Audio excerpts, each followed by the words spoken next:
తెలంగాణ రాష్ట్రం రాకముందు వైఎస్ రాజశేఖర రెడ్డికి అసెంబ్లీలో ప్రధాన పక్షంగా ఉన్న టీడీపీ తరఫున నాగన్ జనార్దన్ రెడ్డి గారు ఉండేవారు.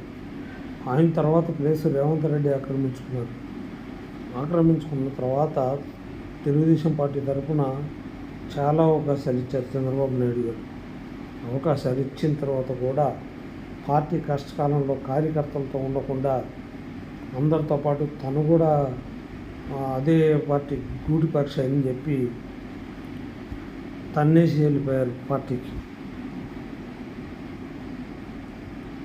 పార్టీ ఏమైతే ఏమైంది, నేను మాత్రం బాగుండాలని చెప్పి పార్టీని కష్టకాలంలో తెలుగుదేశం పార్టీ తెలంగాణ లేకపోవడానికి ప్రధాన కారణమైంది రేవంత్ రెడ్డి గారు.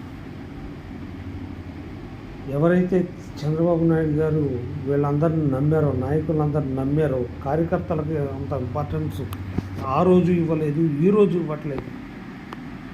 అప్పుడు ఇవ్వట్లేదు, కార్యకర్తలు అంటే వాల్యూ ఎప్పుడు ఇవ్వట్లేదు. నాయకులు నమ్ముతున్నారు. మీరు నాయకులు నమ్మితే రేపు పొద్దున్న చిప్ప పట్టుకునే పోయేది మీరే. తర్వాత కాంగ్రెస్ పార్టీలో చేరి అక్కడ నడిపాడు రాజకీయం. ఇప్పుడు కాంగ్రెస్ను కూడా నడి సముద్రంలో ముంచేశాడు. ఒకటి ప్రధాన కారణం ఏంటంటే ఇచ్చిన హామీలు కాంగ్రెస్ పార్టీకి చెప్పి చేయలేదు. మొత్తం ఈయన సృష్టించుకున్నదే మొత్తం చేశాడు. హామీలు ఇచ్చిన నెరవేర్చడం అంటే సగం తొంగలో దొక్కాడు. ఇందిరమ్మ బతుకమ్మ పండగకి చీరలు ఏమిటి, బతుకమ్మ చీరలు పెట్టాలి. ఇందిరమ్మ చీరలు ఏంటి? ఇందిరమ్మ ఏ రోజన్నా మీకు ఏమైనా చేసిందా? అన్నగారిని అసెంబ్లీలో అన్నగారిని ఎన్నిసార్లు అవమానించింది ఇందిరమ్మ? తెలుగు వాళ్ళని ఎన్నిసార్లు చెల్లి చూపించింది ఇందిరమ్మ? ఏ రోజున్నా ఇందిరమ్మకు మన మీద ప్రేమ ఉందా?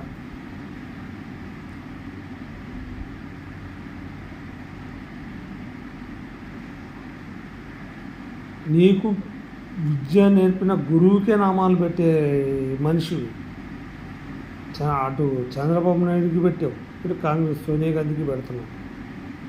పరిపాలన చేత కాకపోతే నేర్చుకోవాలి, లేదా మానేసి కూర్చోవాలి. తుగ్లక్ పనులన్నీ చేసుకుంటూ వచ్చావు. ఒక్కటన్నా సబ్జెక్టు మీద ఐడియా ఉందా మీకు?